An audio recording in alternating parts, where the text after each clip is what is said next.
Selamat malam teman-teman. Salam sejahtera untuk kita semua. Terima kasih kepada Master of Ceremony pada malam hari ini telah memberikan kita waktu untuk sedikit sharing tentang buku yang alhamdulillahirrahmanirrahim berhasil diterbitkan oleh teman-teman saya yang hebat. Mungkin kita akan perkenalan dulu. Nama saya Junanda Fatah Anugrah. Saya adalah pengajar di SMA Al-Islam 1 Surakarta. Dan buku ini yang akan kita bedah pada malam hari ini adalah hasil karya dari teman-teman saya di sekolah yang luar biasa.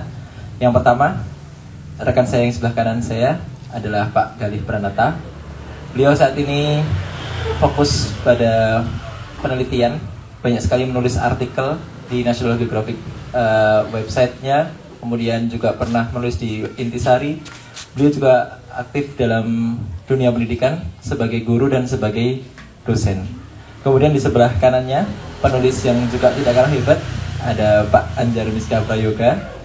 Beliau adalah guru di SMA kami juga, dan beliau mengampu mata pelajaran ekonomi. Sebelum menulis buku ini, beliau juga beberapa kali telah menghasilkan karya. Ada novel ya Pak Anjar ya, yang pernah ditulis, dan beberapa antologi ya. Oke, penulis selanjutnya yang ketiga, yang ada di sebelah paling ujung, paling cantik di antara kita berempat karena perempuan sendiri, Bu Anggit. Sejujurnya ini adalah malam pertama tuh kesannya seperti apa ya? Malam pertama kali saya bertemu dengan Bu Anggit, karena sebelumnya saya mengajar, Bu Anggit sudah keluar dari SMA kami. Nah, Bu Anggit ini juga termasuk penulis yang banyak memberikan kontribusi di buku ini. Beliau sekarang aktif sebagai dosen di Universitas Sanata Dharma. Beliau juga peneliti dan penulis yang hebat. Kemudian ada dua penulis lagi yang saat ini belum bisa membersamai kami di depan teman-teman. Yang pertama ada Bu Ria Maya Indrasari yang di sebelah sana. Beliau spill dikit, istrinya Pak Anjar. Nah, ini sebenarnya suami istri sama-sama produktif, jadi beliau berdua bisa ikut aktif dalam kontribusi di penulisan ini. Dan beliau sekarang mengajar di SD negeri di daerah Sragen. Satu lagi teman saya juga, Ibu Wibit Maharesti. Beliau malam ini tidak bisa hadir karena ada halangan tertentu. Oke, sebelum kita bahas lebih lanjut, nanti mungkin ada sesi tanya jawab dari teman-teman tentang mungkin ada yang ingin ditanyakan atau ingin dikritisi dari buku ini. Saya mau bercerita sedikit tentang buku ini. Mungkin sekitar 1,5 bulan yang lalu, saya mendapatkan tawaran dari Pak Galih, karena saya di kantor itu saya duduknya di belakangnya Pak Galih. Saya masih ingat banget waktu itu siang-siang, Pak Galih itu tiba-tiba nengok ke saya, "Pak, saya mau nerbitin buku." "Hah? Serius?" "Iya." "Apa Pak bukunya?" Beliau terus nyodorin ini, Larasan Guru Berkisah Pendidikan. Saya kan sebagai seorang yang suportif ya, melihat Pak Galih yang seperti ini, terus saya, "Wah, aku beli Pak," gitu. Saya adalah first buyer dari buku ini, teman-teman. Saya pembeli pertama dari buku ini, dan saya langsung, sebelum ada buku ini saya udah transfer, saya udah minta. Sekarang saya excited banget dengan buku ini. Mungkin beberapa hari setelah itu, buku ini sampai ke tangan saya. Terus setelah itu saya mulai, pertamanya saya itu memang nggak suka membaca, teman-teman. Jujur saja ya, sebagai seorang guru yang seharusnya mengupgrade diri sebagai seorang long life learner, tapi saya merasa kenapa saya harus baca buku gitu. Sedangkan saya bisa lihat YouTube, sedangkan saya bisa lihat TikTok dan sebagainya. Tapi stigma itu terpatahkan dengan buku ini. Ketika Pak Galih memberikan buku ini, saya lihat, wih, kayaknya asyik nih bukunya. Sampai situ belum ada minat untuk menyelesaikan buku ini ya. Untuk mengisi waktu luang aja, saya baca satu chapter demi satu chapter, satu tulisan demi satu tulisan.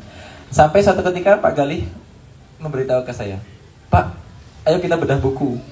"Di mana Pak?" "Di Warung Sastra." "Hah? Serius Pak?" "Iya." "Pak Jus jadi moderatornya." "Hah? Jadi moderatornya?" Saya jadi tambah kaget kan. Saya langsung punya mindset kalau jadi moderator harus baca dulu kan. Akhirnya saya baca, teman-teman. Karena moderator itu saya baca bukunya sampai habis, dan satu kata, wow. Ternyata setelah saya baca buku ini adalah jawaban dari mata kuliah saya, buku ini adalah jawaban dari keresahan saya, buku ini adalah mungkin tips and trick yang bisa saya gunakan saat saya mengajar. banyak banget insight yang bisa saya dapatkan dari buku ini, luar biasa. Saya udah khatam buku ini, makanya ini pembatasnya saya kasih di halaman depan karena saya udah khatam. Bahkan saya sempat ke Jogja naik KRL, saya baca buku ini. Sampai teman saya itu bilang gini, ih niat banget, yang lainnya pada main HP, kamu baca buku. Ya secara diplomatis saya bilang, ya iyalah kita kan harus meningkatkan literasi, kita dipisah ini nomor 61 dari 62 negara loh. Kita harus meningkatkan literasi, padahal dalam hati saya, ya gimana caranya jadi moderator kalau nggak baca buku ini kan? Akhirnya saya harus menuntaskan buku ini. Oke, long story short, malam ini saya sampai di depan teman-teman dan kita mungkin akan mulai bahas-bahas tentang buku ini. Oke, sebelum kita mengulik lebih jauh tentang buku ini, mungkin teman-teman kepo ya. Kenapa komunitas penulisan ini bisa terbentuk? Kok bisa ada Bu Anggit, ada Pak Gali, ada Pak Anjar, terus tiba-tiba mereka menulis ini? Mungkin itu pertanyaan yang sangat mendasar ya. Saya juga ingin menanyakan itu. Nah, bisa nggak dijawab kenapa terbentuk komunitas penulis ini? Bisa nggak diceritain sedikit tentang komunitas penulis ini? Silahkan Pak Gali atau Pak Anjar. Oh iya, mungkin kalau teman-teman masih bingung SMA Al-Islam itu sebelah mana ya? Oke, itu adalah salah satu SMA di kota Surakarta. Kalau mungkin nanti teman-teman dari Jogja naik KRL bisa turun di stasiun Balapan. Dari Balapan itu lurus aja ke arah selatan, nggak usah belok-belok. Nanti dapat 1, 2, 3 perempatan yang ada lampu merahnya. Maju dikit kanan jalan ada bangunan besar warna hijau. Itu SMA kami. Nah, SMA kami itu adalah SMA yang sekarang juga sudah termasuk sekolah literasi. Jadi memang kegiatan-kegiatan seperti ini tuh sangat didukung di sekolah. Jadi mungkin nanti kalau teman-teman ingin menulis sesuatu tentang SMA Al-Islam, kami sangat welcome sekali untuk memberikan apapun yang teman-teman butuhkan dari itu semua. Dan kemarin juga perpustakaan kami berhasil membuat semacam e-library, itu juga mungkin bisa diakses kalau ingin melihat koleksi-koleksi di perpustakaan. Dan sekolah kami juga, kalau sekarang teman-teman tahu sekolah penggerak, ya alhamdulillah itu sudah termasuk dalam programnya Kemendikbud. Mungkin itu ya yang bisa disampaikan dari SMA. Oke, kita kembali ke pertanyaannya. Latar belakang terbentuknya komunitas ini itu seperti apa? Oke, saya mulai dulu ya. Oke, selamat malam teman-teman. Terima kasih kepada seluruh hadirin yang sudah hadir dalam kesempatan malam yang alhamdulillah cerah ya. Belum hujan juga nih kayaknya di Jakarta.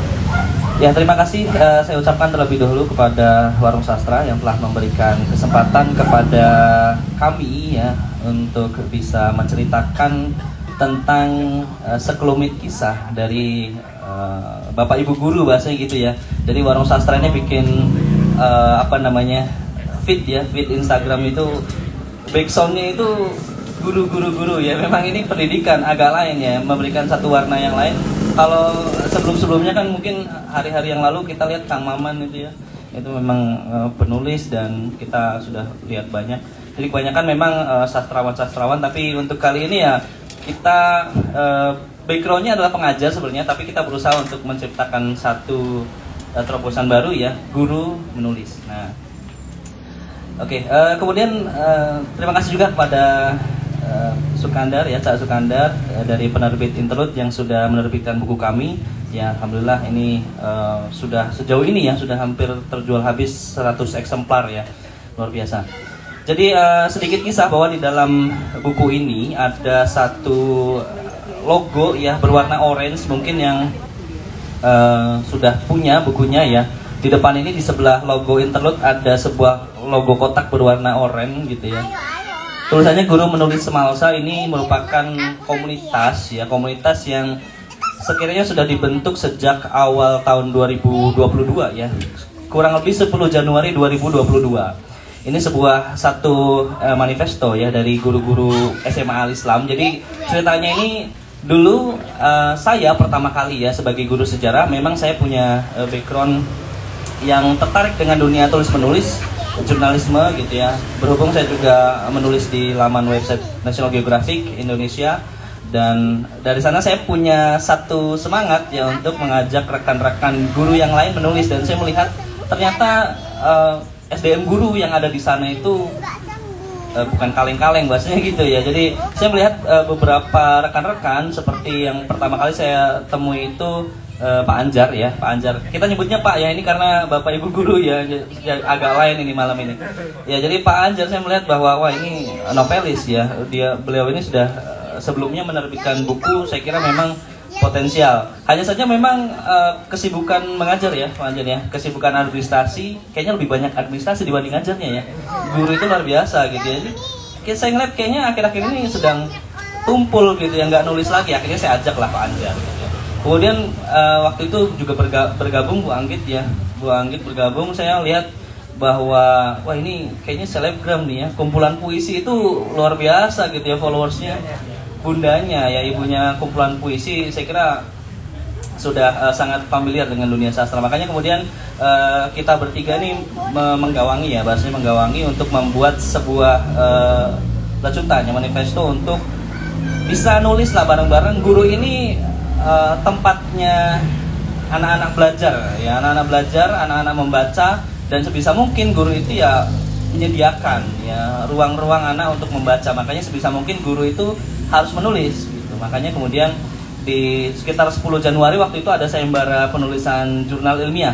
Karena saya simpelnya, kalau Pak Anjar kan sejak medio 2019 ya, ketika ketemu dengan saya, ayo bikin buku, saya nggak kebayang tuh bikin buku kayak gimana, berapa lama gitu ya. Karena saya orang yang sudah lama di dunia kampus ya, beberapa kali juga bantu Prof. Saryatun dari UNS. Saya terbiasanya nulis jurnal, jadi kita awal-awal ya udah kita ambil jurnal aja dulu, kita terbitkan di UIN Imam Bonjol Padang ya, tentang implementasi kurikulum merdeka pertama. Saya kira ini karena Al-Islam ini sudah memulai tentang implementasi kurikulum merdeka, makanya ini jadi satu loncatan yang besar ya, lonjakan yang besar. Ini kayaknya belum ada yang sitasi, belum ada yang kutip, makanya kita buat di sana. Makanya dari sanalah kemudian dari kelompok penulis jurnal ini yang kemudian kita teruskan. Pak Anjar kemudian tahun 2022 ya waktu itu ya, 2021 bilang gimana kita kalau bikin buku aja gitu. Udah, akhirnya kita cobalah dari artikel ke artikel, makanya kita jadikan antologi esai ya. Antologi esai ini untuk dijadikan sebuah buku, dan di mana di sana ya kita menuliskan tentang rerasan gitu ya, apa yang kita keluhkan, apa yang kita rasakan menjadi satu topik bahasan yang mengalir deras dalam tulisan dalam buku ini gitu ya. Mungkin ada yang mau ditambahkan?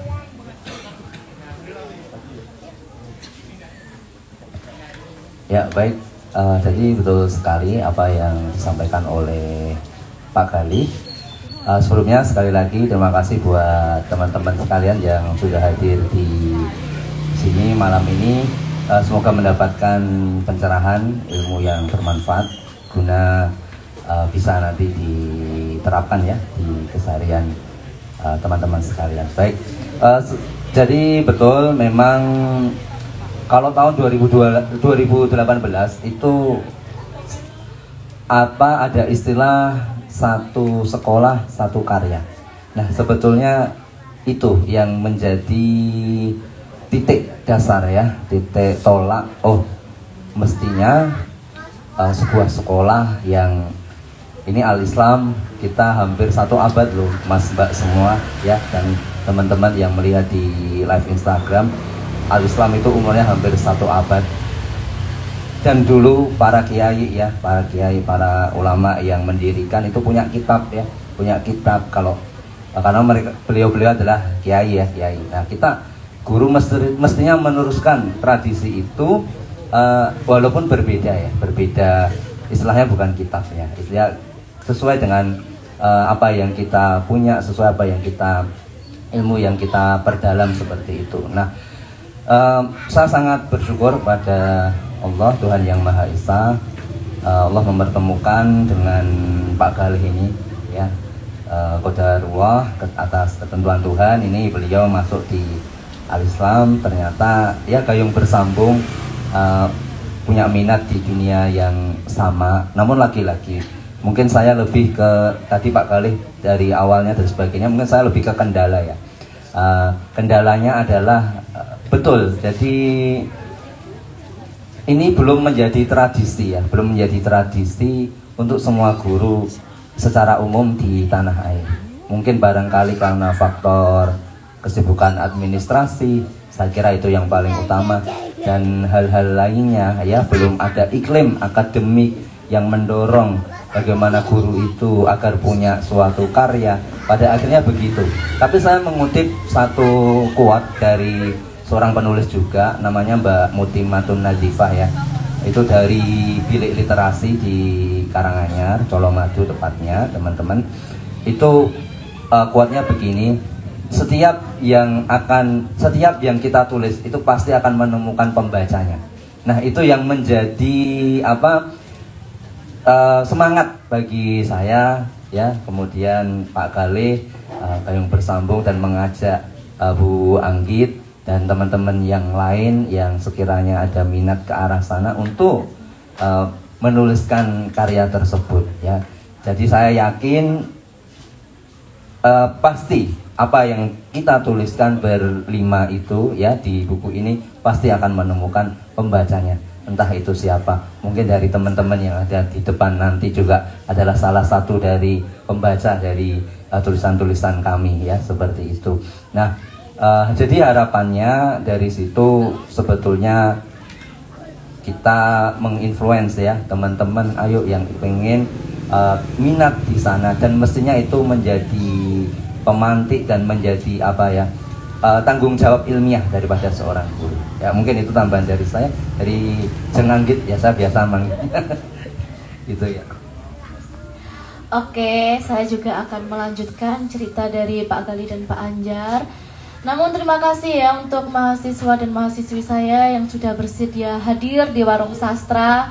Mungkin ini kali pertamanya kalian datang di acara bedah buku. Semoga nanti selanjutnya kalian bersedia hadir kembali di acara-acara bedah buku, literasi. Tepuk tangan dulu dong. Oke, jadi saya sebagai seorang pendidik harus memberikan contoh kepada mahasiswa-mahasiswi atau siswa-siswi saya bahwa sebagai guru, sebagai pendidik itu harus mampu menulis gitu. Ya setidaknya untuk contoh, apalagi saya kan guru bahasa Indonesia, dosen bahasa Indonesia.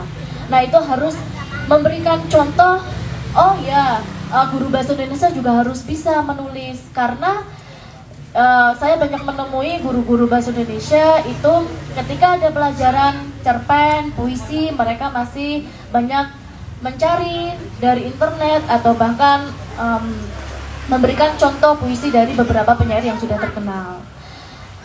Terus dengan hadirnya buku Rerasan Guru Berkisah Pendidikan ini, kita bisa tahu tentang pendidikan sekarang ini tuh bagaimana sih begitu. Jadi di sini ceritanya itu tentang pengalaman-pengalaman kami yang pernah mengajar di SMP, SMA atau bahkan di kampus begitu. Mungkin itu saja sih untuk dari saya. Oke, terima kasih kepada Pak Galih, Pak Anjar, dan Bu Anggit. Yang sebenarnya tadi saya mau memberikan 2 pertanyaan, tapi ternyata sudah jadi satu ya. Latar belakang penulis dan latar belakang kepenulisan. Jadi kalau kita lihat dari statement mereka bertiga bahwa stigma guru yang hanya berkreasi dalam hal media pembelajaran atau strategi pembelajaran itu sebenarnya saat ini sudah nggak relate lagi ya kalau menurut saya. Kita harus bisa berinovasi, kita harus bisa menggebrak sesuatu yang mungkin itu sudah tersistem. Kita bisa mencari arah kreasi yang lain dan sebagainya. Nah, salah satunya adalah melalui penulisan. Saya juga pernah diceritakan oleh Pak Galih bahwa temannya itu juga seorang guru, tapi beliau memiliki banyak artikel Scopus ya Pak ya. Nah, bayangkan teman-teman yang mungkin sekarang lagi kuliah di PGSD ya. Banyak kan yang dari PGSD kan ini? Iya kan? Nah, nanti kalau teman-teman ini jadi guru gitu, mungkin bisa merubah mindset bahwa ya kalau guru tuh ya masuk kelas, presensi, ngajar, selesai, evaluasi, asesmen, selesai. Kalian bisa berkreasi kok gitu. Gak harus jadi dosen buat nulis Scopus gitu. Kalau memang butuh promotor, memang butuh corresponding author, kan bisa menggandeng akademisi yang lain kayak gitu. Oke. Nah, saya mau cerita sedikit lagi. Tadi saya lupa, tapi saya udah nulis di sini. Saya ketika membaca buku ini, itu saya menyimpulkan beberapa hal. Salah satunya adalah gaya selingkuh penulis. Saya lihat ada 5 penulis di sini dan mereka itu gaya selingkuhnya berbeda-beda, luar biasa sih, saling melengkapi satu sama lain. Kalau boleh saya beri nilai ya, mungkin ini nanti kalau salah bisa dikoreksi. Yang pertama Pak Gali, ya ini saya bukan mengkritisi penulisan Pak Gali ya, saya cuma mau ngasih pendapat aja. Jadi Pak Gali itu kalau nanti teman-teman baca di sini, beliau itu lebih banyak menggunakan data. Saya banyak banget menemukan beliau mensitasi buku, mensitasi artikel. Saya tahu ada sekolah di Finlandia yang dia berbasis eco school, itu dari sini. Luar biasa sih, beliau tuh berbasis data, karena beliau juga sering menulis artikel-artikel yang harus membaca dulu artikel jurnal atau membaca buku, mungkin itu terbawa sampai penulisan buku ini. Beda lagi sama Bu Anggit. Kalau Bu Anggit itu kalau menurut saya ya, penilaian saya, beliau lebih banyak menggunakan pengalaman, experience selama mengajar, selama beliau bersekolah, itu beliau tuangkan di setiap kalimat narasi di buku ini. Jadi kalau Pak Gali itu menggunakan data, kalau Bu Anggit experience. Kalau Pak Anjar, sebenarnya saya kalau boleh ngerating ya, saya ratingnya paling rendah di Pak Anjar sih. Karena saya nggak suka sastra teman-teman. Lah Pak Anjar itu suka ngasih sastra di situ, puisi. Diksinya. Iya, diksinya tuh banyak banget. Puisi, diksinya tuh, iya. Warung sastra sih sebenarnya. Cuman saya itu orangnya mungkin akademik, maksudnya gimana ya, berdasarkan based on data. Kalau saya lebih suka membaca tulisnya Pak Gali ya, maaf ya Pak. Banyak kiasannya. Iya, banyak kiasannya ya, jadi banyak banget puisinya gitu. Mungkin kalau teman-teman suka puisi, suka sastra, itu pasti suka banget partnya Pak Anjar. Beda lagi sama partnya Bu Ria yang pakai jilbab abu-abu. Kalau Bu Ria ini malah saya bacanya seperti dosen saya teman-teman.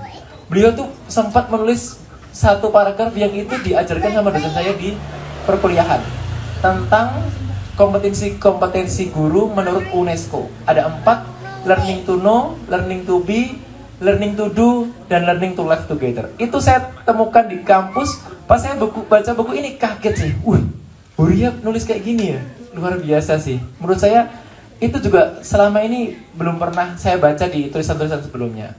Satu lagi penulis yang hari ini belum bisa bergabung, Bu Wiwit. Kalau beliau itu lebih banyak menggunakan dalil-dalil agama, ya itu mungkin bisa sih untuk saling melengkapi satu sama lain. Tapi overall saya suka banget itu, saling melengkapi satu sama lain untuk gaya selingkungnya, kemudian warna-warnanya, kemudian cerita-ceritanya luar biasa. Ini ada 6 chapter di sini. Nanti kalau teman-teman beli bukunya ada 6 chapter. Chapter-chapternya tuh mulai dari sejarah pendidikan sampai terakhir itu ada memoir, tulisan-tulisan di pendidikan. Oke. Mungkin next dulu. Mungkin ada teman-teman yang mau bertanya sampai sini? Oh iya. Jessica. Mikrofon. Saya mau nanya sama Mbak Anggit. Boleh? Oke. Halo, terima kasih. Karena ini pas pendidikan, saya senang banget karena saya seperti kuliah gratis. Jadi saya ingin merespon bagaimana pendidikan sekarang, dan saya ingin tahu tanggapan Bapak dan Ibu yang ada di depan sebagai narasumber. Kenapa pendidikan itu mengajarkan struktur? Artinya ada murid,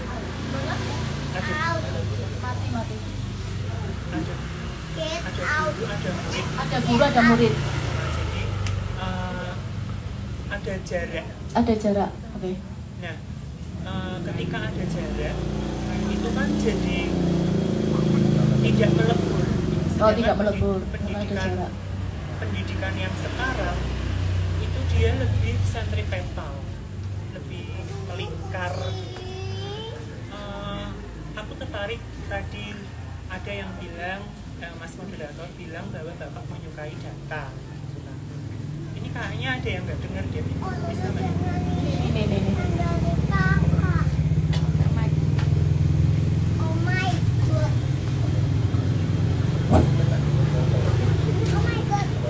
Nah, itu kan pendidikan sekarang itu kan ada jarak antara guru yang ada di depan, di samping meja tulis, dan murid-murid yang di belakangnya.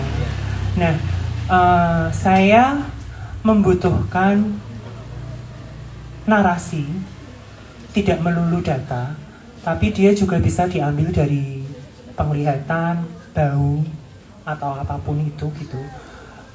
Apakah ada siasat atau ada cabang pikiran kalau sekolah itu dibuat melingkar, tidak kayak penonton sama narasumber gini, tapi melingkar gini.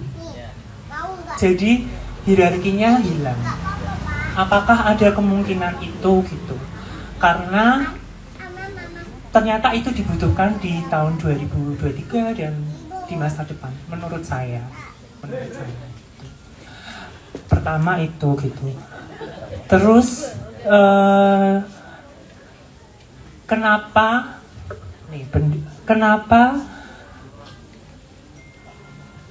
ada nggak sih cara pendidikan tetap formal tapi tidak berseragam?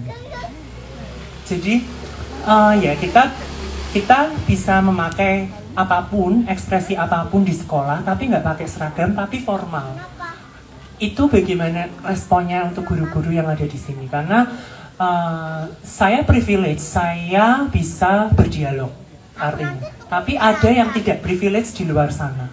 Artinya ada anak-anak jalanan yang dia tuh, kalau kita lihat ya teman-teman, dia di jalan tuh menatap kita lagi naik motor, ada anak-anak gitu kan. Itu kan mereka, aku pingin sekolah tapi nggak dapet gitu. Nah itu menurutku penting pertanyaan kedua. Terus pertanyaan ketiga, sebenarnya banyak banget pertanyaannya, tapi saya akan rakus sekali kalau bertanya-tanya terus gitu. Iya, karena saya orang yang kritis dengan pendidikan. Artinya gini, karena pendidikan buat saya membosankan. Membosankan bukan berarti saya tidak senang belajar, tapi membosankan itu dalam arti kita jam 7 sampai jam 3 sore kita harus menatap papan tulis dan laptop terus. Bisa nggak dibalik? 1 jam kita produktif tapi 8 jam kita bersenang-senang di sekolah. Dibalik seperti itu tuh, tapi bersenang-senangnya kita juga produktif. Apa yang murid dapatkan dari bersenang-senang itu di sekolah? Relasi kah, kegiatan interpersonal kah, atau kegiatan membangun percakapan gitu? Saya bukan akademisi dan saya bukan data scientist, tapi saya sangat memperhatikan orang-orang yang data scientist. Bagaimana dia bekerja? Apakah ada cara kreatif lain? Artinya gini, cara kreatif itu kan dia bagaimana menggabungkan pemikiran yang lurus dengan pemikiran yang bercabang tapi seimbang. 3 pertanyaan dulu Pak. Maaf ya, pertanyaannya banyak. Aku tuh kalau nanya banyak. Bagus banget pertanyaannya. Oke, makasih Kak Jess. Ya ampun, baru pembukaan aja pertanyaannya udah kayak gini ya. Oke, saya mau menjawab kenapa tidak dalam pendidikan itu tidak dibuat melingkar saja, harus ada batasan antara siswa dan juga guru.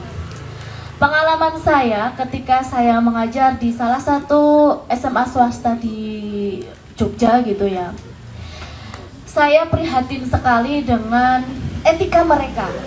Kalau kita tidak ada batasan, itu kan berarti sama saja, antara siswa dan guru itu sama saja.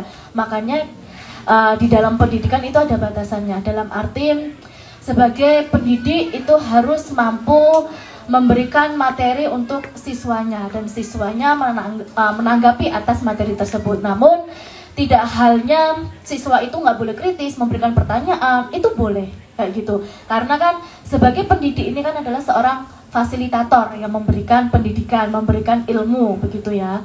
Terus kalau misalnya kita satukan, tidak ada antara kita ratakan gitu, kita samakan atau kita buat lingkaran, tidak ada yang di atas atau di bawah. Nah itu saja, ketika masih ada atasan bawahan, siswa yang pernah sepengalaman saya menjadi guru, itu tuh ada siswa yang etikanya itu tuh bener-bener memprihatinkan Mbak Kak gitu. Jadi tuh kayak lawang saya aja guru ditentang, apalagi tidak ada apa itu namanya batasan, gimana kayak gitu loh. Nah batasan itu hanya sekiranya sebagai seorang pendidik atau fasilitator dan juga seorang siswa, di mana siswa tersebut masih membutuhkan ilmu dari kami seorang guru gitu. Kalau untuk hal yang melingkar mungkin bisa saja ya, kayak saya dengan mahasiswa saya anggap mereka itu sebagai teman saya gitu. Namun di saat-saat tertentu pasti ada diskusi dan saya di situ membenarkan atau mereka mengkritisi atas materi yang saya berikan gitu. Mungkin Pak Anjar atau Pak Gali bisa menambahi. Oke, Kak Jess ya. Salam kenal dari saya.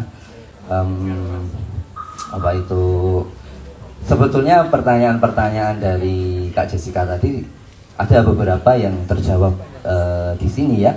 Ada terjawab di sini. Jadi nanti Kak Jessica, kalau dari kami itu kurang dalam menjawabnya, nanti bisa dibaca di buku ini. Jadi wajib beli ya Kak Jessica ya. Jadi kurikulum Merdeka, kurikulum terbaru di sini ada sebenarnya membahas tentang itu. Itu sudah menipiskan jarak antara pendidik dengan murid ya, pendidik dengan murid, dengan siswa. Dengan istilah sekarang adalah fasilitator. Guru itu teman curhat dan sebagainya. Tapi tentu namanya saja kurikulum Merdeka. Merdeka di sini adalah Merdeka yang bertanggung jawab seperti itu. Tapi pemikiran dari Kak Jessica tadi itu sangat bagus ya, dan juga difasilitasi juga oleh kurikulum Merdeka. Sudah ada menipiskan jarak untuk itu. Kemudian persoalan seragam ya, tadi yang seragam gini ya, pemikiran singkat kita kan, manusia kan berbeda-beda ya, dari keyakinan, dari macam-macam dan sebagainya ya. Nah, masa harus diseragamkan kan seperti itu kan pemikiran yang kuno ya, pemikiran yang klasik konvensional kan seperti itu. Jadi mungkin sudut pandangnya adalah kekompakan terkait dengan seragam itu. Tapi apakah kemudian dibuat menjadi seperti kuliah ya, perkuliahan mahasiswa dan sebagainya, khususnya untuk dikdasmen ya, pendidikan dasar dan menengah ya, itu bisa atau tidak? Sebetulnya sangat bisa. Kita di Kurmer juga itu ada pembelajaran project. Itu siswa-siswi terlibat langsung di lapangan kan, kadang atau otomatis mereka juga tidak memakai seragam kan juga bisa seperti itu. Oke, jadi itu mungkin tambahan dari saya. Pak Kali mau nambahin? Oke, luar biasa Kak Jessica. Saya kira orang-orang seperti Kak Jessica ini perlu duduk bersama guru-guru ya, untuk diskusi bahwa ide-idenya nih out of the box gitu ya. Ya saya hanya berani bicara berdasarkan data ya. Dalam sejarah bahwa saya guru sejarah. Ya, dalam sejarah saya pernah melihat bahwa sebelum adanya pendidikan modern yang kita jalani, ada guru di depan, papan tulis, kemudian siswa di belakang, meja, mendengarkan, terbatas jarak. Sebelumnya dalam era Islam ya, setelah Hindu berkembang, kemudian Islam masuk, di sana orang-orang Islam itu menerapkan pendidikan bukan seperti yang kita alami sekarang. Mereka ada metode sorogan namanya. Sorogan ini ya seperti yang Kak Jessica bilang, jadi apa yang sudah dikatakan Kak Jessica ini sudah pernah diterapkan sebelumnya Kak. Jadi memang kiai dulu ya, kiai atau gurunya itu berada di tengah, kemudian siswanya melingkar. Dan terkadang siswanya itu jadi guru di tengah. Semuanya bisa jadi guru. Semua yang di tengah itu berhak untuk berpendapat. Itu sorogan. Tapi kemudian muncul orang-orang Portugis. Mereka membuat seminary school namanya. Sekolah seminar yang kemudian mengubah paradigma pendidikan ya, yang kemudian ya itu ya, sistem yang kita anut sekarang itu dibawa sama Portugis gitu ya. Dan ini yang kita terapkan, menurut mereka ini pendidikan yang sangat bagus ya. Padahal itu di Eropa sudah berkembang sejak 100 tahun sebelum Portugis masuk ke Maluku, 1512 ya, 1512 gitu. Tapi sebelumnya orang-orang di masa itu ya, konsep pembelajarannya sudah seperti itu, sorogan. Nah, untuk pendidikan kedepannya, apakah mungkin kita tanpa sekat, tanpa batas? Saya kira di experience, saya bicara experience, saya pernah di pesantren Halaqah Tarbawiyah, ya, sebuah konsep di mana kemudian saya sebagai santri, saya sebagai siswa, itu saya sebagai ustadz juga, saya sebagai guru juga. Dalam satu momen, di satu pertemuan, saya menjadi guru. Jadi saya kira sudah lengkap rasanya pendidikan kita, tinggal bagaimana kita menempatkan diri. Itu Kak Jessica. Jadi sangat-sangat mungkin dan saya kira ide Kak Jessica itu bagus. Gitu ya. Tinggal bagaimana kita sebagai pelaku pendidikan atau pemangku pendidikan ini lebih menitik beratkan siswa daripada guru. Jadi sekarang kan memang paradigmanya student center ya. Jadi sebisa mungkin siswa. Pendidikan demokratis adalah pendidikan yang mengedepankan respon siswa gitu ya. Urusan guru nanti yang kedua. Guru hanya fasilitator. Sekarang guru hanya fasilitator, guru mendengarkan, guru mengiyakan, ACC. Sekarang siswa ya demokrasi. Mereka punya. Itu ada di buku kita, Mbak Jessica, Kak Jessica ya. Itu ada di ya itu selaksa histori pendidikan. Nah itu silakan Kak Jessica mungkin tertarik ya. Ya itu kemudian apalagi tadi pertanyaannya tentang seragam ya. Seragam saya kira memang di perguruan tinggi ya tidak terbatas ya, tidak ada seragam ya, dan itu formal ya. Untuk pendidikan dasar dan menengah saya kira ya, sudah disampaikan sama Pak Anjar. Jadi memang ada upaya pendidikan karakter ya, membentukkan karakter. Salah satunya agar anak-anak ini terbangun ya mentalitasnya, bagaimana mereka punya tanggung jawab gitu. Tapi selebihnya apakah mungkin ya, mungkin tinggal bagaimana sekolahnya saja.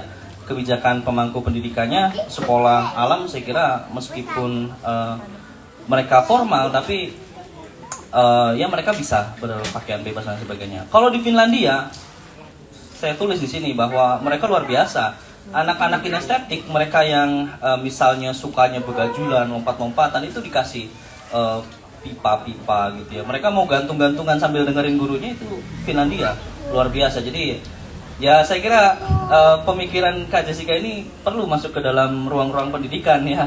Ini biar guru-guru itu, oh iya ya ternyata pendidikan nggak seperti ini saja gitu ya. Terima kasih Kak Jessica. Barangkali ada yang belum terjawab, saya mohon maaf ya. Saya malah puas dengan jawabannya gitu, oh iya.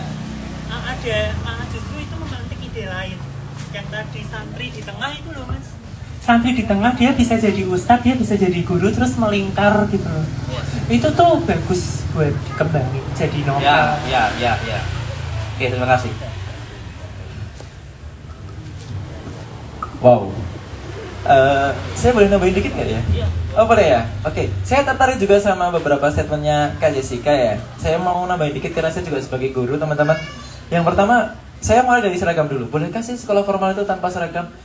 Kalau yang saya lihat tadi kan mungkin beliau bertiga yang lebih hebat dari saya ini berbicara tentang celah untuk kedepannya, maksudnya untuk perealisasiannya. Kalau saya lebih ke alasan filosofinya. Jadi karena pendidikan itu sangat dipengaruhi yang namanya filsafat ya, filosofi yang dianut oleh negara itu. Nah Indonesia ini menganut filosofi tata krama sopan santun. Nah mungkin itu yang dibawa sampai ke ranah pendidikan. Akhirnya pendidikan formal itu dibuat menggunakan seragam karena ingin melihat atau mendidik keteraturan, tata sopanan gitu. Mungkin kalau di Indonesia diterapkan seperti di luar negeri, kalau mereka menggunakan seragam itu bisa bebas gitu, dikhawatirkan nanti mungkin ada semacam seragam yang kurang pantas, mungkin seperti itu. Kalau yang saya lihat ya, karena filosofi sebuah negara itu mempengaruhi pendidikannya. Sama seperti di Inggris, teman-teman. Di Inggris itu mereka filosofinya nggak ada pendidikan agama di pendidikan formal tuh nggak ada pendidikan agama, karena mereka menganggap bahwa agama tuh beda dengan mereka kan sekuler ya. Mereka membagi antara agama dan pendidikan, jadi nggak ada pendidikan agama. Kalau nanti teman-teman kalau di Inggris itu pasti tahu kalau di sana tuh nggak ada seperti itu. Kemudian yang kedua, pendidikan dibalik antara melihat dengan bermain. Saya setuju dengan itu. Kenapa ya? Karena sekarang itu guru itu sering memberikan pengajaran 8 jam tadi di depan papan tulis. Karena sebenarnya ya kalau saya belajar di kuliah saya itu seharusnya kurikulum itu adalah giving experience to learning, bukan giving material to learning.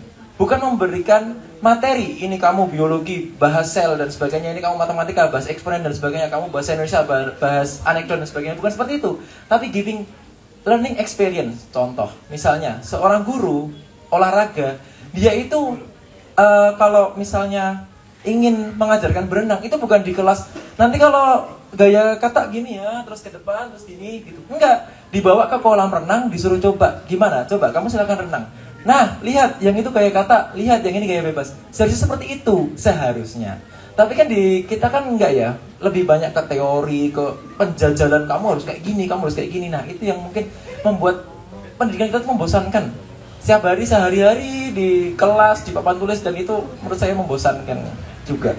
Terus yang ketiga, kenapa ada jarak antara guru dan murid? Karena teman-teman, pendidikan kita itu masih berkonsep pada andragogi dan pedagogi. Pendidikan anak dan pendidikan usia dewasa gitu. Padahal era sekarang adalah era heutagogi, teman-teman. Heutagogi itu adalah era di mana murid memiliki yang namanya big data. Big data ini bisa diakses oleh semua murid, yang harusnya itu menjadi peluang untuk murid bisa berdiskusi dan bahkan jadi sumber belajar. Bahkan guru tuh bisa mengajak murid untuk berdiskusi gitu. Saya punya teman di kantor itu, dia andragogi banget, teman-teman. Dia pernah mengatakan seperti ini. Guru itu selalu benar, murid itu selalu salah. Nah, anggapan-anggapan seperti ini itu kan menurut saya menghancurkan kreativitas anak ya. Akhirnya anak takut untuk berkreasi, takut untuk menyampaikan pendapat karena ya pasti dianggap selalu salah gitu. Nah, kalau di buku ini era-era heutagogi ini sebenarnya udah disinggung melalui kemesraan. Nah, ini Pak Anjar banget nih. Kemesraan murid dengan buku. Selama ini kan kita tahu bahwa di perpustakaan itu selalu digunakan untuk ngadem. Wah, banyak banget nih pasti teman-teman ya kalau ke perpus itu ngadem atau ngeprint atau nyari-nyari buku bacaan yang mungkin disuruh oleh guru. Tapi pernah nggak memikirkan bahwa perpustakaan itu sebenarnya idealnya adalah sebuah tempat untuk menghabiskan waktu, mencari referensi, mencari sumber belajar yang lain. Tidak perlu dengan buku-buku penerbit yang dibawa ke kelas itu, bisa aja melalui buku-buku yang ada di perpustakaan. Nah, seperti itu. Nah, ini juga dibahas oleh Pak Anjar di Bilik Rindu Sekolah ya. Oh, Ruang Rindu Sekolah ya. Wah, saya terlalu banyak sastranya Pak Anjar jadi jadi saya pusing nih nyari diksi-diksinya. Oke, mungkin ada pertanyaan lain? Oke, kita lanjut dulu dari pertanyaan saya ya. Tadi sudah latar belakangnya, sekarang saya mau tahu nih, selama proses penulisan ini ada nggak semacam mungkin kalau dari yang positif dulu ya, kesan atau cerita lucu, cerita menarik yang bisa di-sharing untuk teman-teman pada malam hari ini. Atau kalau yang negatif mungkin kendala, hambatan, atau yang lain sebagainya mungkin bisa diceritakan. Oh, tadi mulai dari Pak Galih, berarti sekarang mulai dari Bu Anggi. Silakan Bu Anggi.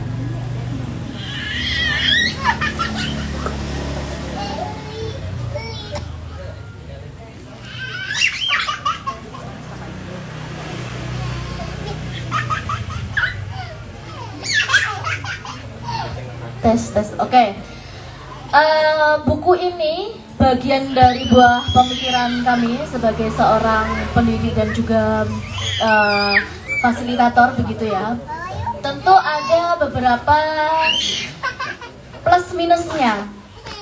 Pertama, kalau untuk segi positifnya, karena kami ingin memberikan sebuah kenang-kenangan bahwa kami seorang pendidik, pengalaman menjadi seorang pendidik itu seperti apa, sejarahnya, dan terutama karena kami berlatar belakang dari SMA Al-Islam gitu ya. Di sini juga ada beberapa sejarah tentang Al-Islam.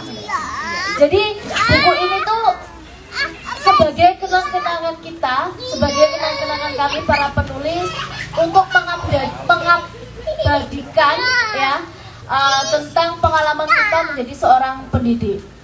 Itu plusnya. Kalau untuk minusnya itu dalam arti kendala gitu ya. Kendalanya tentu terkendala waktu. Dan ketika proses pembuatan buku ini, saya sudah tidak di Al-Islam ya Pak ya. Saya sudah tidak di Al-Islam. Kami berkomunikasi via WhatsApp. Tentu misalnya targetnya penulisan ini tuh, targetnya berapa bulan Pak? Kemarin itu 3-4 bulan ya. Targetnya itu 4 bulan, namun molor-molor karena kendala waktu, kendala aktivitas begitu. Tapi kami tetap saling support, artinya ayo cepetan kayak gitu. Misalnya saya masih menuliskan 2 tulisan, terus nanti di WhatsApp Pak Galih, Bu cepetan Bu tambah lagi Bu, memberikan motivasi saya untuk menambahkan tulisan gitu. Paling kendalanya cuman itu sih ya. Mungkin bisa dilanjut, Pak Anjar. Oke, baik. Langsung aja mengalir ya, Mas Ju. Boleh kan? Ya. Apa Jadi begini, menjawab kendala atau hambatan itu kami pikir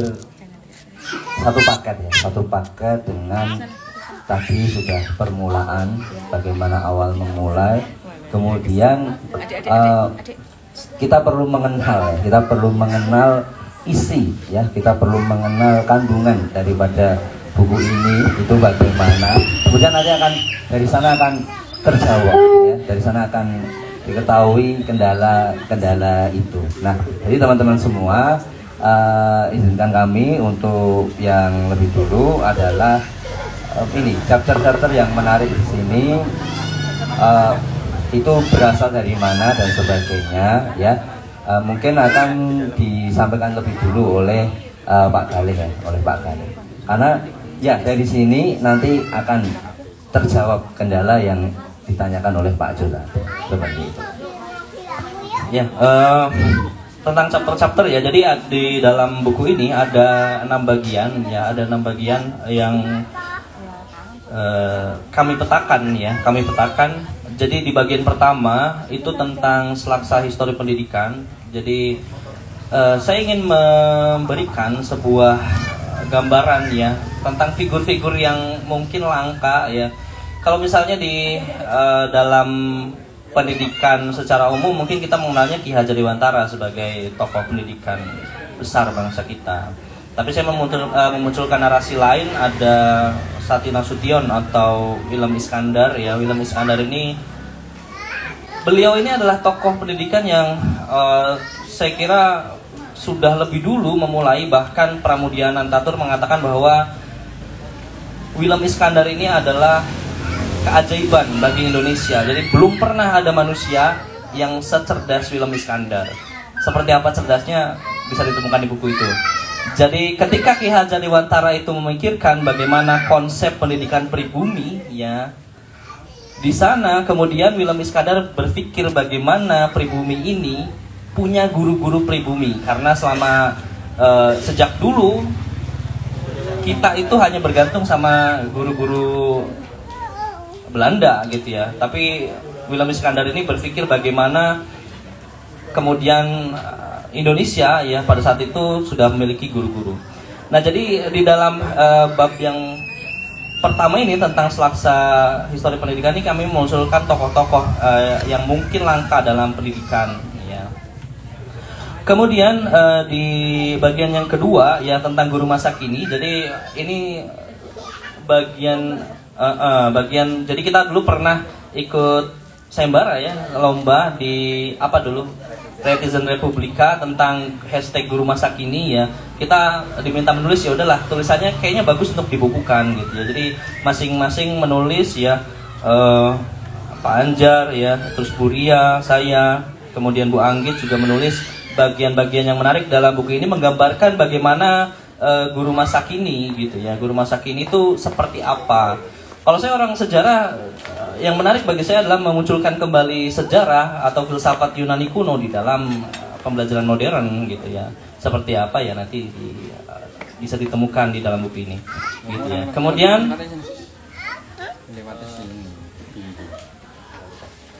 di bagian yang ketiga tentang idealitas pendidikan. Jadi ini seperti harapan ya bagi kita, sesuatu pendidikan yang ideal itu ada di bagian ketiga ya. Jadi tentang relevansi Tutpuri Handayani dalam pendidikan modern ya di zaman sekarang ini. Kemudian tentang bagaimana Indonesia berkaca ya tentang pendidikan Finlandia yang luar biasa gitu. Meskipun sekarang bukan lagi nomor 1, tapi Finlandia pernah mencapai era yang luar biasa ya, mencapai keemasan pendidikannya. Jadi mungkin kita tidak membandingkan karena masing-masing punya karakter ya. Kita dengan pendidikan gaya kita sendiri ya, pendidikan orang-orang Jawa pada saat itu ya. Tapi Finlandia ini lain gitu ya. Dan banyak lagi ya di dalam bab ini yang jelas kita apa ya, berfantasi ya untuk membayangkan sebuah idealitas pendidikan gitu ya, pendidikan yang ideal. Kemudian yang di bagian yang keempat, giat berliterasi, ini sebenarnya juga sama ya, harapan di mana di dalam buku ini kita menstimulus ya, kita mendorong para pembaca ya untuk giat berliterasi, khususnya guru, karena buku ini kan Rerasan Guru, harapannya juga guru-guru yang membaca ini punya motivasi untuk menggiatkan literasi di sekolahnya gitu ya. Karena ya pendidikan kalau nggak membaca dan nulis ya ngapain lagi gitu ya. Jadi itu. Kemudian di bagian kelima ada perempuan dan pendidikan. Ini ditulis sama ada Bu Ria, Bu Wiwit, dan saya juga ya. Jadi tentang bagaimana perempuan di dalam dunia pendidikan saya kira masih sangat kurang ya, karena banyak sekali yang menarik untuk dibahas tentang bagaimana perempuan perannya dalam pendidikan.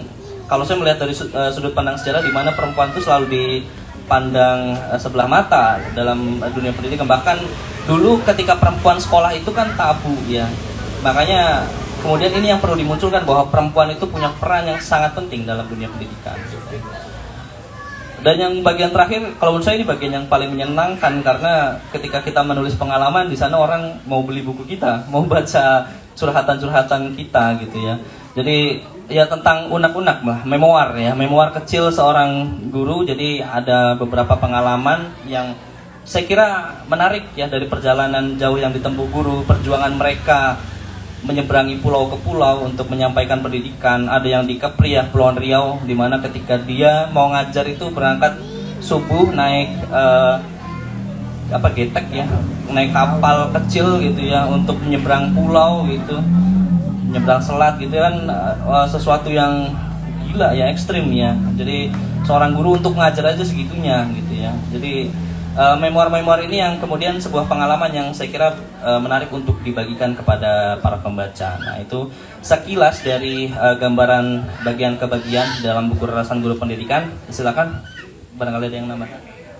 Oke, baik, terima kasih Pak Gali untuk tadi. Jadi dari sana kita akan ke hambatan-hambatan atau kendala-kendala yang mungkin ya, yang mungkin menghambat ya, yang mungkin menjadi kendala pada saat penulisan ini. Misalnya apa itu, ini ada judul di situ, Ruang Rindu bernama Perpustakaan Sekolah. Jadi nyastra ya, sok nyastra ya Pak Ade ya. Nah, jadi begini, kalau kita sebenarnya buku ini itu tadi ya Pak Galih by data, tapi itu yang menohok ya.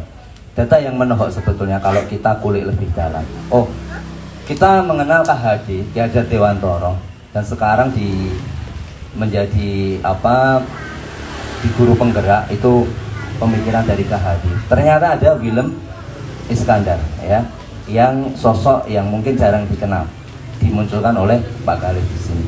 Kemudian juga ini sebetulnya buku yang banyak mengkritik sebetulnya, tapi memang mungkin secara halus ya, secara halus dari praktek pendidikan yang sudah tersistem di negara kita. Contoh misalnya perpustakaan.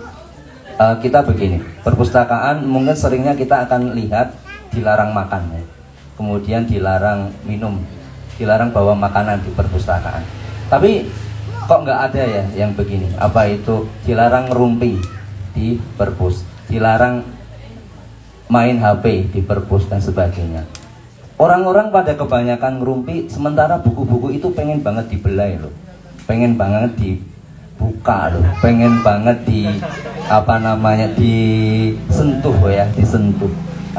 Maka saya bawa puisinya Muhadjir MA 2017 bahwa buku-buku itu seperti menanti sunyi sampai 100 tahun. Itu ada di halaman mulai 64 ya. Jadi kan sebetulnya ada mengkritisi ya praktik yang telah terjalin selama ini di sistem pendidikan kita. Nah, teman-teman sekalian juga dari sana, dari Bu Anggit itu juga dulu kalau boleh cerita sedikit ya, pengolahan diksi dan sebagainya. Kalau kita loloskan tulisan dari Bu Anggit yang terakhir ya, yang di bagian terakhir itu sangat keras ya, sangat keras dia. Beliau ini Bu Anggit ini ya, karena memang kebetulan di kelas saya dulu ya Bu Anggit ini opininya sangat keras, mengkritik praktik pendidikan ya Kak Jessica ya. Jadi tadi seperti yang disampaikan oleh Pak Ju tadi, guru dalam hal ini guru bahasa Indonesia, kemudian hanya mengajarkan teori berpuisi katakanlah, tanpa mencontohkan puisi karyanya sendiri. Nah itu sebetulnya sangat keras dikritisi oleh Bu Anggit ini, tapi ya kita coba perhalus ya, kita perhalus diksinya dan sebagainya. Nah ini juga buah dari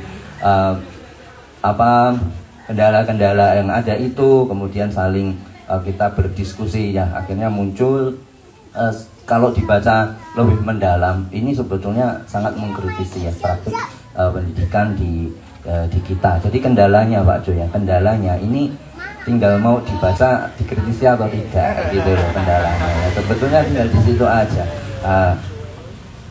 Masalahnya apa namanya, maka saya terima kasih sama Warsas ya, Warung Sastra ini bisa dibedah, ini bisa jadi satu gambaran baru, satu khazanah baru yang bisa jadi ada dari guru-guru sekolah lain melihat live ini kemudian tertarik membeli dan mendapatkan inspirasi dari sana, supaya ada praktik yang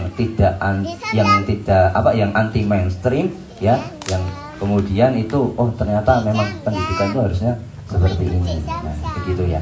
Baik, terima kasih Bu Anggit, nambahin lagi udah ya. Baik, terima kasih, kita kembali ke Mas Junanda ya, Pak Junanda. Oke, luar biasa sekali penjelasannya dari Bu Anggit, Pak Anjar dan Pak Galih. Ya, mungkin yang dari tadi belum saya singgung, tadi saya sudah memberikan beberapa spill dikit-dikit tentang isi dari buku ini. Tapi tadi sudah dijelaskan ada 6 chapter, ada 6 bagian di buku ini. Dan setiap chapter itu memiliki latar belakang ide penulisan yang beda-beda. Misalnya saya tertarik di chapter nomor 5. Di situ ada perempuan dan pendidikan. Benar yang tadi disampaikan oleh Pak Galih bahwa zaman dulu wanita itu hanya sebagai konco wingking kalau saya pernah belajar dulu. Jadi ya udah kamu itu perempuan di belakang aja. Tapi kita bisa lihat ya sekarang pemberdayaan perempuan itu luar biasa. Bahkan perempuan itu bisa membawahi sektor-sektor yang penting. Contoh nih yang mungkin saya kagumi sekarang ini adalah Bu Sri Mulyani, Menteri Keuangan kita. Beliau bahkan sempat menjadi Direktur Bank Dunia loh. Sampai akhirnya mau ditarik lagi ke Indonesia untuk mengurusi Kementerian Keuangan. Itu kan sebagai salah satu contoh ya bahwa sekarang itu perempuan tidak hanya sebagai konco wingking, tidak hanya ya udah kamu perempuan sudahlah, kamu gak usah ke sekolah tinggi-tinggi, kamu cukup sekolah yang penting formal, setelah itu jadi istri selesai gitu. Padahal sekarang perempuan bisa berkarya, bahkan banyak sekali profesor-profesor dari kalangan perempuan gitu. Saya sering kali sekarang mendapati profesor dari perempuan yang itu luar biasa sekali. Penyetaraan pendidikan itu luar biasa. Jadi sekarang udah nggak ada generalisasi ya Pak Kali ya. Oke, ide-ide penulisannya itu luar biasa ya. Saya suka dengan setiap bagian-bagiannya. Tapi mungkin ya namanya favorit ya, preferensi itu pasti ada yang paling, ada yang biasa, yaitu itu wajar sih. Oke, mungkin sampai di sini ada pertanyaan lagi dari teman-teman audiens yang mau ditanyain tentang buku ini dulu. Biar forumnya nggak cuma saya yang ini mengaktifkan. Mungkin ada teman-teman selain Kak Jessica yang mungkin mau tanya tentang buku ini atau tanya tentang pendidikan secara umum. Boleh banget, nggak apa-apa. Nah, selamat datang juga.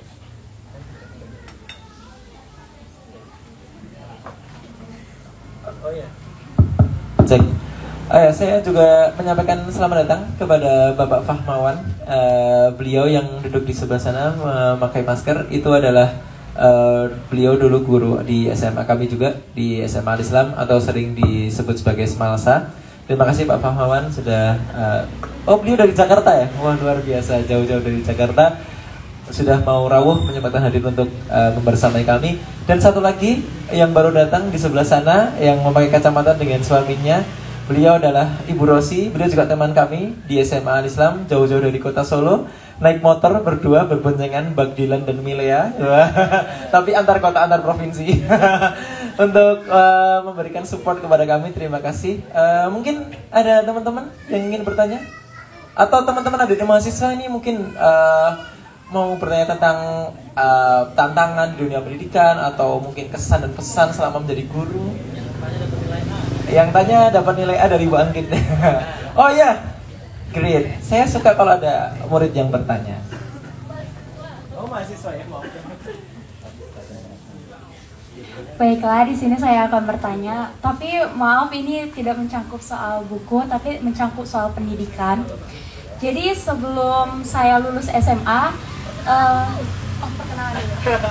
perkenalkan, nama saya Sayuni Kristina. Saya dari Sanata Dharma, Prodi PGSD.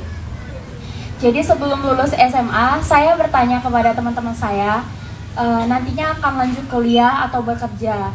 Dan ternyata jawaban mereka semua itu pada menjawab bekerja. Karena mereka mengatakan bahwa buat apa kuliah, karena toh juga nantinya kedepannya bakalan bekerja.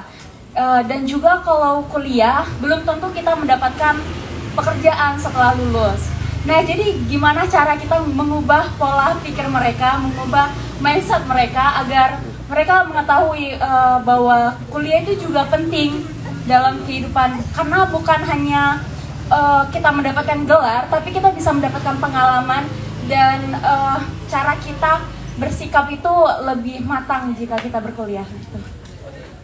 Tepuk tangan dulu dong. Tepuk tangan dulu dong, teman-teman. Wih, supporternya banyak banget. Oke, jadi ini tentang stigma lagi ya di masyarakat, tentang bagaimana masyarakat menilai sebuah pendidikan. Kita langsung dijawab saja ya oleh siapa yang mau menjawab, Pak Anjar, Pak Gali? Pak Anjar boleh, silakan Pak Anjar. Baik, terima kasih ya Kak. Siapa panggilannya? Yeni. Nilai A ya Bu. Oke, baik. Jadi memang betul Mas Yo ya, pendidikan itu pasti bicara stigma, bicara dogma, bicara doktrin ya, tidak jauh dari seperti itu. Tapi sebetulnya pada akhirnya yang terpenting adalah praktiknya. Maka satu yang pertama adalah nanti saya jawab coba dari dua hal, dari dua sudut pandang. Yang pertama adalah dari dunia pendidikan dulu, dari sudut pandang dunia pendidikan dulu. Jadi begini, dulu Kak Yeni SMA atau SMK? SMA, baik. Jadi begini, sekarang saya melihat, dan juga itu berdasarkan pengalaman lagi-lagi, tidak hanya saya tapi guru semua, bahwa motivasi belajar siswa-siswi Dikmen ya, pendidikan menengah itu mulai berkurang. Kenapa? Salah satunya adalah sudah mungkin 99,99% tingkat kelulusan dari SMA itu sekarang sudah didapat. Nah, sementara transisi dari, kalau dulu ujian nasional kan sebagai motivasi ya, sebagai motivasi ujian nasional yang pakai nilai harus sekian dan sebagainya. Saya termasuk yang tidak setuju sebetulnya. Nah, apa itu sudah dihapuskan. Nah, dulu menjadi motivasi. Nah, sekarang sayangnya motivasi itu belum ada masukan motivasi yang lain kita lihat. Nah, makanya mestinya menjadi tugas semuanya, khususnya dari pendidikan menengah dan ke atas, itu memberikan motivasi bagi khususnya siswa SMA yang memang dia itu tujuannya adalah melanjutkan studi lagi, tidak untuk bekerja, agar masuk ke perguruan tinggi. Nah, ini yang belum sinkron antara yang perguruan tinggi sama yang di SMA. Nah, jadi contoh nih, SMA yang menerapkan kurikulum merdeka ya Kak. Nah, PGSD ya Kak, pasti kan sudah dengar ya kurikulum merdeka dan sebagainya. Nah, itu sementara untuk masuk ke perguruan tinggi itu masih dengan cara yang lama, dengan soal-soal yang lama, itu kan tidak sinkron kan, tidak sinkron. Satu di situ, dari situ saja sudah tidak sinkron. Nah, ini menjadi PR kita bersama, khususnya bagi pemangku kebijakan, agar itu disinkronkan supaya kurikulum merdeka yang digagas Mas Nadiem sudah begitu bagusnya secara teori ya dan sebagainya, secara manifestonya. Nah, kemudian itu agar sinkron dengan perguruan tinggi negeri dari situ, dari segi pendidikannya. Kemudian yang kedua Kak, yang kedua Mbak, dari segi iklim usaha, iklim kerja sekarang, maka betul ya ada tadi dari teman-teman, lah buat apa kuliah lagi, toh pada akhirnya bekerja dan sebagainya. Dan sekarang anehnya lagi iklim kerja satu yang cukup memberatkan nih ya, satu lowongan kerja itu kebanyakan maksimal umur 25 tahun ya, umur 25 tahun. Kemudian ada yang umur 30 tahun tapi syarat belum menikah dan sebagainya. Kemudian ada lagi apa, diharapkan yang mempunyai pengalaman kerja. Nah, padahal bekerja kan buat cari pengalaman kan. Nah, belum syaratnya sudah diharapkan yang mencari apa, diharapkan yang sudah punya pengalaman kerja. Maka ini nggak sinkron lagi dengan iklim dunia kerja. Maka saya bilang sistem pendidikan ini ya holistik harusnya, atau menyeluruh, termasuk di iklim kerja, iklim dunia kerja itu agar sinkron. Kalau mereka yang fresh graduate kemudian tersisihkan, termasuk dengan sistem P3K ini ya, apa itu penerimaan dengan program apa kontrak itu ya, P3K itu. Nah itu kan ada apa minimal 2 tahun pengalaman kerja. Lah bagaimana yang fresh graduate, apalagi yang dari dunia pendidikan, terkunci loh Mbak. Ini mungkin bisa didengarkan dari Kemdikbud sekalian ya, semoga ya. Nah biar tahu tuh.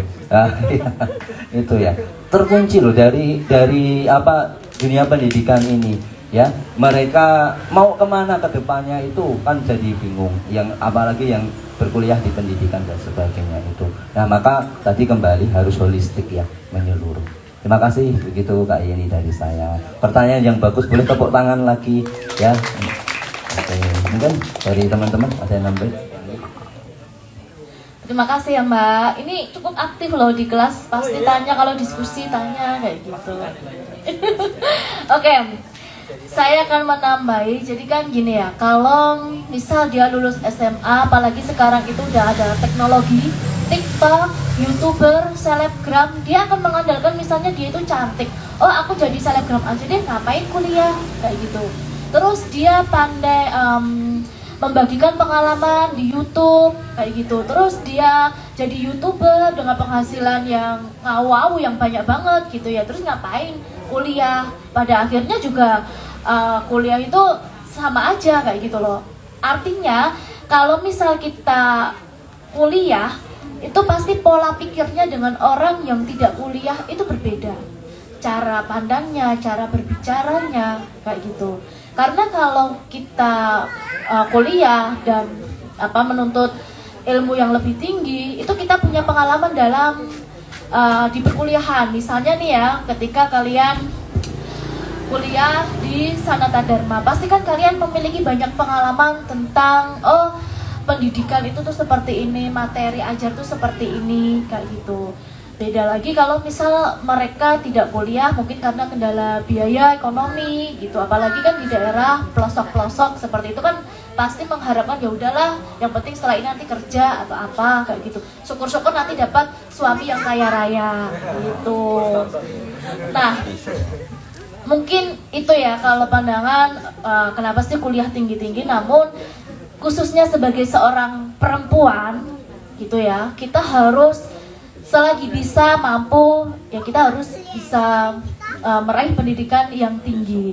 Karena misalnya sama-sama kita nanti di dapur kita yang berpendidikan itu akan berbeda dengan orang yang tidak berpendidikan. Artinya tuh misalnya dia berpendidikan tinggi jadi dosen kayak gitu, berbeda dengan orang yang dia mungkin kerjanya masih serabutan atau apa, itu kan pasti dapurnya berbeda. Meskipun pada akhirnya kita sebagai perempuan itu kembali ke dapur gitu.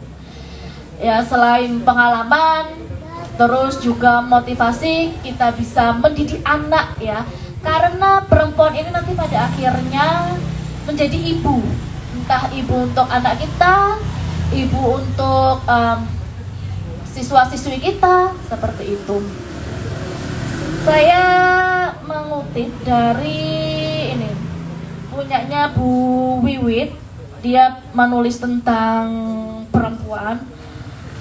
Di setiap butir keringat guru ada kristal cemerlang pahala, penyala masa depan bangsa. Di pundak guru, pendidikan dan tenaga kependidikan adalah wajah masa depan kita. Nah ini tuh kayak, ya ampun jelek banget ya. Terus di sini tuh juga ada kayak mana ya tadi ya?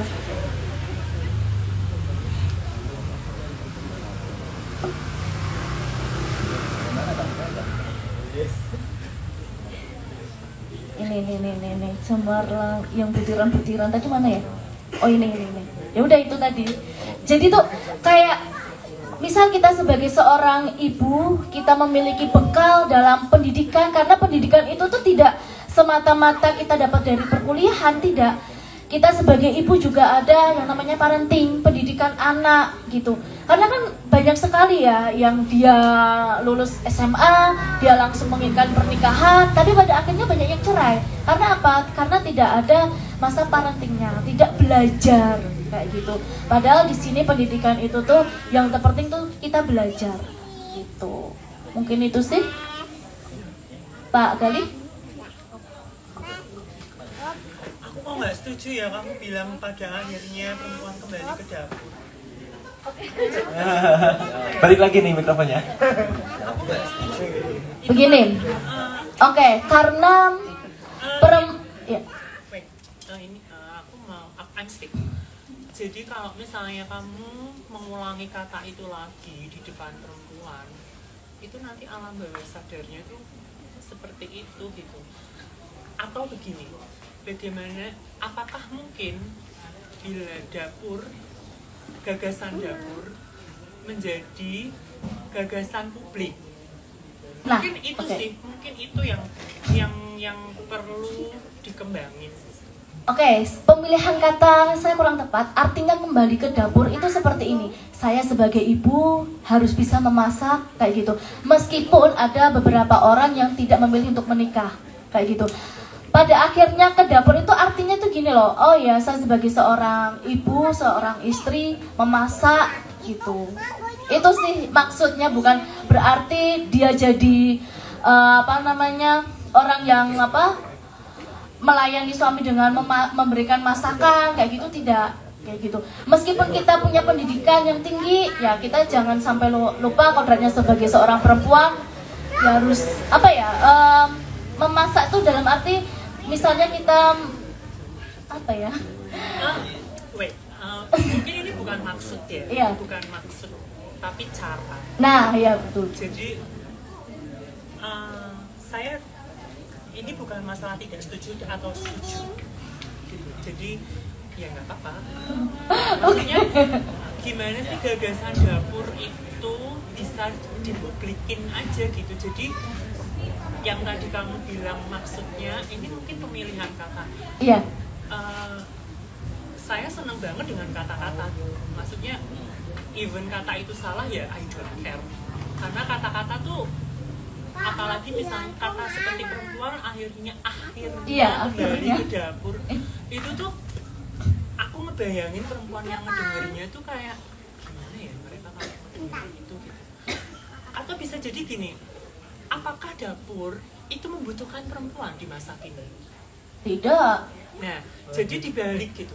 Bagaimana apakah gagasan apakah dapur itu membutuhkan perempuan? Jadi ruangnya yang dibicarakan. Jadi laki-lakinya bisa masuk gitu loh, Mbak. Iya. Oke. Tapi ini bukan maksud ya. Iya. Oke. Spesial buat Kak Jessica. Saya sampaikan tulisan orang yang saya cintai sendiri. Istri saya ya. Selepas reformasi, sejarah pada perempuan Indonesia terbaca berbeda. Perempuan mulai bergeliat mendapatkan tempat. Hari ini kita sudah biasa melihat perempuan menjadi menteri. Tadi Bu Sri Mulyani ya, Pak Su, bupati, kepala sekolah, anggota dewan, dan berbagai peran penting lainnya. Mereka tetap menjadi istri dan ibu yang baik di tengah amanah yang mereka jalani. Sebagaimana kata Bandung Mawardi, sejarah bertokoh perempuan dan ibu tak lagi melulu dalam rumah atau keluarga atau dalam teknisnya dapur. Sejarah itu bergerak dengan tulisan dan perbuatan. Pada abad 21, kita semakin mengerti ketokohan ibu, konsekuensi dari pergumulan sejarah dan tulisan sejak puluhan tahun lalu. Nah, jadi sudah terjawab Kak Jessica, ada juga di buku ini. Ya tadi mohon maaf kalau dari Bu Anggit ya, mungkin kurang kopinya tadi. Ya. Bukan jadi kesannya jadi nyalahin dong kalau aku bukan itu. Bukan apa ya? Ini tuh bukan dialog yang argumentatif, Pak. Maksudnya ini tuh gimana caranya membagi sudut pandang dari berbagai sisi gitu. Jadi kalau karena aku juga apa-apa tuh aku kalau nulis itu sukanya pertanyaan gitu, jadi bukan jawaban tuh bisa apapun sih. Jadi aku kalau maaf kalau Tuhan itu tuh kesannya aku menyerang gitu, padahal enggak itu gitu, bukan itu gitu. Iya. Gitu kan. Oh, berarti tadi diksi kembali ke dapur itu seharusnya bisa diinterpretasikan ke banyak hal ya, bukan hanya dikonotatifkan ke ya kembali ke dapur itu ya sudah dengan dapur secara fisik gitu kan. Iya. Itu kan Kak Jessica. Bukan perempuannya yang bicarakan, bukan tapi dapurnya. Nanti kalau sudah dapurnya sebagai ruang diomongin, itu mau kuntilanak, sendal bolong, demit, laki-laki atau apapun itu bisa masuk gitu. Bisa terlibat di ruang itu. Oke, yes. Keren banget sih. Kaget saya sebenarnya kayak. Kalau saya punya murid seperti Kak Jessica ini ya di kelas, saya mati kutu teman-teman. saya mungkin sering gini-gini terus besok saya jawab. Ini serius. Saya sebagai guru tuh, saya punya murid kritis Kak Jessica. Serius, saya punya murid kritis di kelas, tapi yang paling kritis sejauh ini saya hidup 24 tahun tuh mungkin yang saya temui sebagai audiens ya, bukan saya sebagai murid, sebagai audiens tuh Kak Jessica. Tapi aku ini bukan nyalahin ya. Iya. Aku dua kali mendengar maaf kalau jawabannya. Oh iya. Aku tidak tidak butuh jawaban perfect. Oke. Jawaban yang perfect. Iya. Aku suka salah. Iya. Aku suka yang tidak sempurna. Oke. Katanya udah nih apa jawaban. Oh, ini mungkin karena Bu Anggit sama Pak Anjar ini kan orang Indonesia. Ya, orang Indonesia itu kan sukanya kan pakai ya, maaf ya. Nggak boleh parkir aja maaf di dalam parkir, padahal nggak harus minta maaf loh. Ya kan, orang Indonesia bahkan ya. Oke. Thank you Kak Jessica. Mungkin saya kasih dikit buat Mbak Yeni ya. Ya. Ini mungkin ya agak aman sih. Yang pertama, kita kembali ke KKNI, Kerangka Kualifikasi Nasional Indonesia. Mungkin nanti kalau Kak Jessica bilang data saintis, saya emang data banget based on data. Saya sama kayak Mbak Gali. KKNI Indonesia itu mensyaratkan ada 9 kompetensi yang dimiliki. Nah, jenengan yang sekarang lagi kuliah di PGSD ini sedang menempuh KKNI ke-6. Nanti kalau lulus, profesi PPG itu masuk ke kompetensi 7. Semakin tinggi kompetensinya, maka peluang kerja dan peluang karir akan semakin bagus. Yang nggak bisa dijawab seperti itu. Yang pertama tentang KKNI, nanti bisa di searching di internet.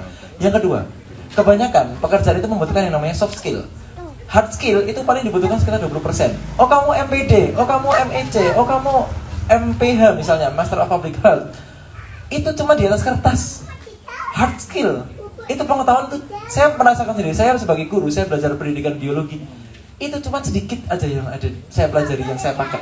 Yang 80% adalah soft skill. Di mana soft skill itu paling banyak dipelajari lewat pendidikan formal. Contoh, tadi Mbak Yeni di sini belajar buat public speaking. Itu penting buat di dunia kerja loh. Kalau dari mulai seperti ini tidak mulai di fasilitasi lewat pendidikan formal, ya gimana nanti mau berkembang di dunia kerja? Kamu bisa public speaking nggak? Kamu punya leadership nggak? Kamu bisa disiplin nggak? Kalau nggak lewat pendidikan formal, lewat mana lagi? Memang ada yang bisa memfasilitasi yang lain. Makanya di sini tadi Bu Anggi sudah memberitahu bahwa guru, dosen sebagai fasilitator. Memfasilitasi apa? Memfasilitasi pembelajarannya teman-teman. Seperti itu. Itu mungkin yang lebih aman ya. Yang nggak di area 51. Oke. Mungkin yang mau saya tanyakan, mungkin hampir di ujung sesi. Kalau tadi kita sudah membahas, sudah bercengkrama dengan buku ini, banyak sekali yang bisa kita dapatkan. Mungkin itu hanya sebagian kecil ya. Nanti kalau mungkin teman-teman penasaran banget dengan bukunya, bisa dibeli di warung sastra ini, atau mungkin bisa dibeli di tempat yang lain. Dan semoga nanti penerbit Interlude ya, semoga segera mengeluarkan cetakan kedua ya. Amin. Ini targetnya cetakan kedua dan cetakan 3, 4 seterusnya ya. Kalau bisa sih diterusin ini ada apa chapter kedua atau ada buku yang lain gitu. Oke, yang oh ikut, oh ya boleh. Dan saya kemarin gak diajak sih ya. Oke, nanti saya coba ikut ya. Kalau temanya masuk lah, oke lah. Siapa tahu nanti saya jadi warung sastra, teman-teman yang jadi moderator saya yang ngomong. Ya, amin. Terakhir mungkin dari saya ya. Nanti kalau dari teman-teman ada yang bertanya lagi boleh. Harapan. Nah, terakhir itu kan selalu harapan gitu kan. Apa harapan yang ingin disampaikan? Ya, maksudnya harapan dari penulis. Nah, apa harapan dari penulis kepada pembacanya setelah membaca buku ini? Ataukah hanya sekedar menambah pengetahuan atau mungkin punya mimpi-mimpi yang lebih tinggi daripada itu? Mungkin tadi dari Pak, tadi sudah yang pertama, Bu Anggi sudah yang pertama, Pak Anjar. Silakan Pak Anjar. Enggak apa-apa.